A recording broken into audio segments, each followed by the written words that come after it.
this is an iHeart podcast. Guaranteed Human. With no fees or minimums on checking accounts, it's no wonder that Capital One Bank Guy is so passionate about banking with Capital One. If he were here, he wouldn't just tell you about no fees or minimums. He'd also tell you about how Capital One cafes are open 7 days a week to assist with your banking needs. Yep, even on weekends. It's pretty much all he talks about, in a good way. What's in your wallet? Terms apply. See CapitalOne.com/bankguy. Capital One N.A., member FDIC. Hey, and welcome to the podcast, the short podcast. It's just the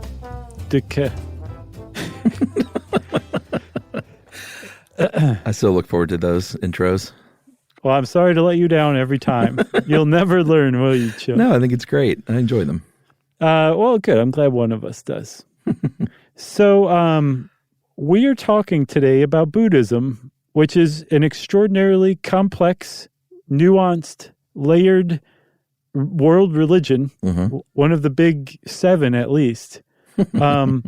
And there's going to be a lot of stuff we're not going to talk about. There's going to be terms that we don't necessarily bring into it. The point is, everybody, it's not wrong, okay? We're talking about a major religion on a short stuff episode that's supposed to be 15 minutes or less. So just go into it giving us a break. Yeah, because this is not about Buddhism as a whole. This is about, because we've talked about it here and there. I believe we did one on Nirvana. Yep. Correct? Yeah. So we know a little bit about it, and karma, right? Yeah, we did that one too. We've danced around Buddhism. Which is a B, from what I understand. But specifically, this is about a bit of a tchotchke. This is about the little happy, jolly, chubby, usually shirtless, laughing Buddha. He looks like Rick Ross. That you see, it kind of does, that you see in, if you go to Chinatown and go to a little tourist trap shop there, you might see these. You might see him at a Asian restaurant by the cash register. Yeah. If you're Chuck, you might have seen one on his desk for many years. Oh, yeah, you do have that one. Yeah, someone gave it to me years and years and years ago, a little bank. And I don't know, he's just got a happy little face, so I liked it. He definitely does. And he's just smiling. You can't even see his eyeballs. He's smiling so much. And everybody knows that that's the laughing Buddha. But here's the thing. That's not Buddha. Nope. Not technically Buddha. In the very Buddhist way, yes, he counts as Buddha in some way, shape, or form. And we'll kind of explain that. But when you're talking about Buddha, when most people who are not Buddhists point to that and say, oh, that's Buddha, you're wrong. That's not Buddha that you're thinking. There is one Buddha who is the Buddha, the teaching Buddha for our era that we live in right now. Capital T-H-E Buddha. Exactly. And not just capitalized, Chuck, italicized as well. So the Buddha, he was an actual man who lived in the 8th century in India, and his name was Siddhartha Gautama. And he was actually born a wealthy prince, had a great wife, had a kid, was just living the life, but found that he was still unsatisfied, unfulfilled. He wanted to know what the meaning of life was. So he went on basically a vision quest and figured it out and achieved nirvana. And in doing so, he became the Buddha. And I believe his name changed to, what is his name? Oh, Shakyamuni. So he went from Siddhartha Gautama, the man, the prince, to Shakyamuni Buddha, the teaching Buddha of our age, the Buddha. That's right. Buddha means awakened one. And like you said, during this vision quest, he meditated for 49 days under a Bodhi tree. And I imagine that was a wonderful, peaceful experience. Dude, I'll bet his legs had such pins and needles at the end of it. Came out the other side enlightened. And this religion has since grown, of course, to the point where, I mean, they're approaching like 400 million followers at this point, right? Somewhere in there? Which is pretty respectable. Yes, very much so. For sure. It's got more than mine does. How many? Just me. Just you? I usually keep it secret. Yumi's still like, give me a pamphlet and I'll take a look at it. She's thinking about it. I'm working on her. So over the years, Buddhism has really expanded to the point where there's just not Gautama Buddha. Is that the pronunciation you used? Yeah, Gautama is everything I saw. Yeah, Gautama Buddha, to where there are many, many, many deities, including a bunch of bodhisattvas. Yeah? Yeah.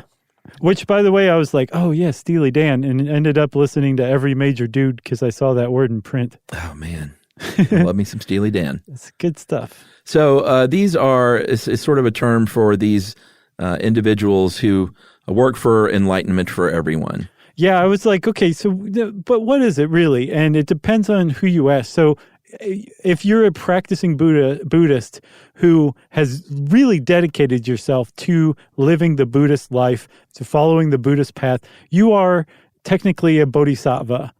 But in certain traditions, like the one that's practiced largely in Japan and Korea and China, a bodhisattva is actually somebody who's living, walking the earth, who is so Buddhist that they could achieve nirvana. They're actually putting off achieving nirvana so they can stay here on earth to make it a better place. Wow. Which makes them like Mr. Rogers would have been a bodhisattva, basically. Yeah. So there's bodhisattvas, there's the Buddha, but then there's also some traditions that say, you realize the Buddha's been born and reborn multiple times. So the Gautama was just the most recent in a line of 28 so far. Apparently, every time the world gets destroyed, the Buddha is reborn.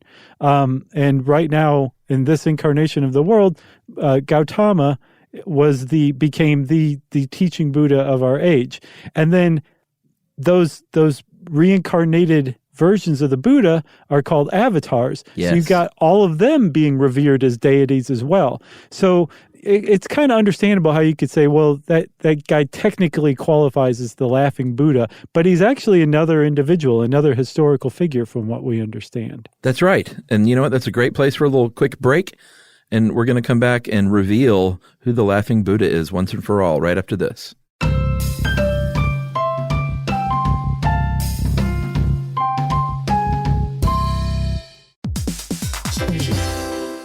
Hey everybody, we're here to talk to you about Wayfair, who believes that spaces should be functional, they should be comfortable, they should be well designed, and they can be well designed by you with their help. Your updated space should feel more comfortable, inviting, and practical for everyday use. And we're talking about outdoor seating. We're talking about grills. We're talking about major appliances. If you need storage solutions, Wayfair can help you out. Patio lighting, rugs, decor. It is your one-stop shop for home. Yeah, I mean, it's getting nice out, so it's time to think about living outdoors for the next few months. And Wayfair knows that outdoor furniture, it's heavy, it's intimidating to assemble. So Wayfair has stepped in and said, we're going to handle the hard part so you don't have to. That's right. You can shop Wayfair Verified, your shortcut to the good stuff. And that means their team of product specialists are going to vet everything by hand using a 10-point inspection, testing things like, quality materials, functionality and features, and even how long it takes to build that piece of furniture. And the overall experience save time, reduce hassle, and improved convenience. Patio season is here, and these deals won't last. So head to wayfair.com right now to get your outdoor space ready for way less. That's WAYFAIR.com.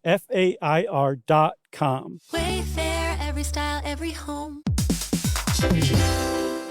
Hey everybody, I want to talk to you a little bit about Tide Evo because it represents over 10 years of innovation and product development. Tide Evo is a first-of-its-kind technology where tens of thousands of minuscule fibers are spun together to form a 6 times powerful layer packed with scrubbers, brighteners, pre-treaters, and fresheners. And that's going to deliver a breakthrough clean that's so powerful, it feels like magic. Yeah, it is kind of like magic. Tide Evo is revolutionary. A 100% concentrated, waterless laundry tile that's made of compressed microfiber soap layers rather than liquid or powder. And it's not like pods or sheets because it uses 6 layers of detergent fibers to deliver superior cold water cleaning without plastic packaging of any kind. And it provides a mess-free, lightweight solution that dissolves lickety-split. So whenever you run into a laundry challenge, turn to Tide Evo. It's revolutionary, it's magic. Try new Tide Evo. Real laundry magic.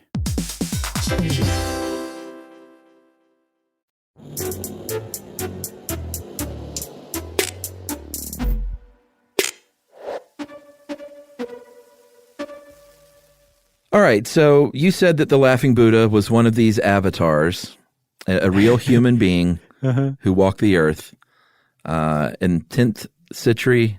10th. I like tith, like you just said. It's weirdly sounded like when I didn't have teeth up front. It did, but they're all there, Chuck, and they're looking sharp.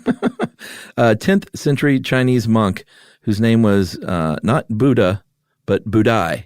Okay, so that was his nickname. His real name was Chizu. Yeah. I think that was my attempt at it. So Budai is spelled Budai, and he's this guy that you see. He was pot-bellied. He was happy and gregarious. He would go around from village to village with sort of like Santa Claus with a big sack over his shoulder. And in fact, his very name means cloth sack in Chinese. Yep. And he was a very beloved figure. He helped the poor. Children loved him. He would give out sweet treats and rice, and was generally like what you would imagine that character is, except it was a real human. Right. So That's a weird way to say that. right.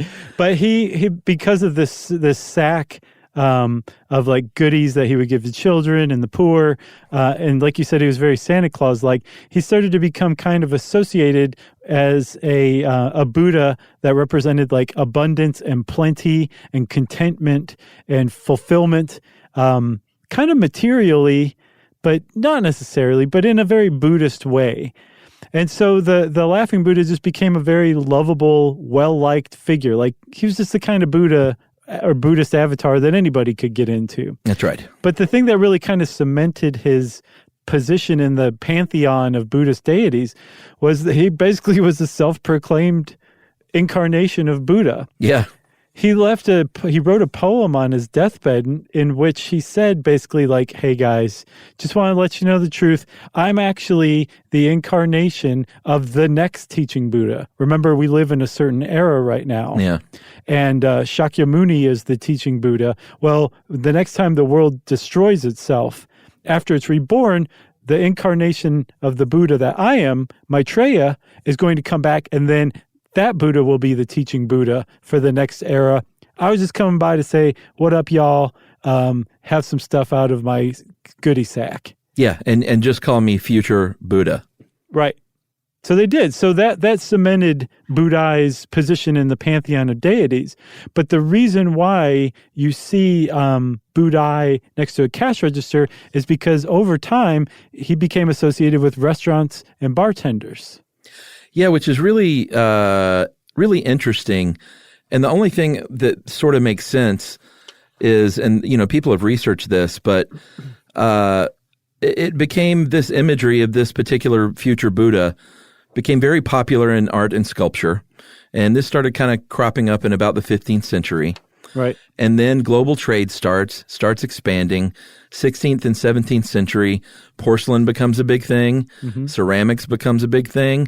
And somehow in all this trade and moving, kind of spreading the word west, the image of this guy, this little happy Buddha, future Buddha, that is, that everyone knows and loves, just sort of got picked up into the West, and it became sort of like a souvenir. Yeah, like a spoon. If you're going to St. Louis, if you go to like Beijing, you get a Laughing Buddha instead. That's right. But that's how likable this guy was. Yeah, and to me, the most likable thing about Buddhism, period, is, if you rub on the Budai's belly for good luck, mm-hmm. that had nothing to do with them. And I thought, man, just a bunch of dumb white Westerners rubbing on this thing. It's probably sacrilegious, but not to Buddhists. They're like, you know what? It's all good. Rub on that belly. I don't blame you. It's highly rubbable. Call him Laughing Buddha. We don't care. Yeah, it's fine. Because you know why? Because we're Buddhists. Yep. And we're not worried about stuff like that. Yeah. And then to button the whole thing up, the reason why you see him and why you can rub his belly at a restaurant is because he became the patron saint of restaurateurs and bartenders because of his association with contentment and fulfillment. Amazing. Isn't that cool? Yeah, I love it. And it's just, I really can't stress enough how, what a charming, welcoming thing that is for Buddhists to be like, you know what, any quality that represents Buddha nature is great. Mm-hmm. It's all good with us. I think that's pretty cool. Very, very cool. Well, that's it. That's the Laughing Buddha. Now you can point that out to everybody the next time you go to a Chinese restaurant, and they will love you for it. Yeah, rub that belly. If you want to get in touch with us, you can go onto our website, stuffyoushouldknow.com. You can check out our social links there. And then you can also send us an email to stuffpodcast@howstuffworks.com.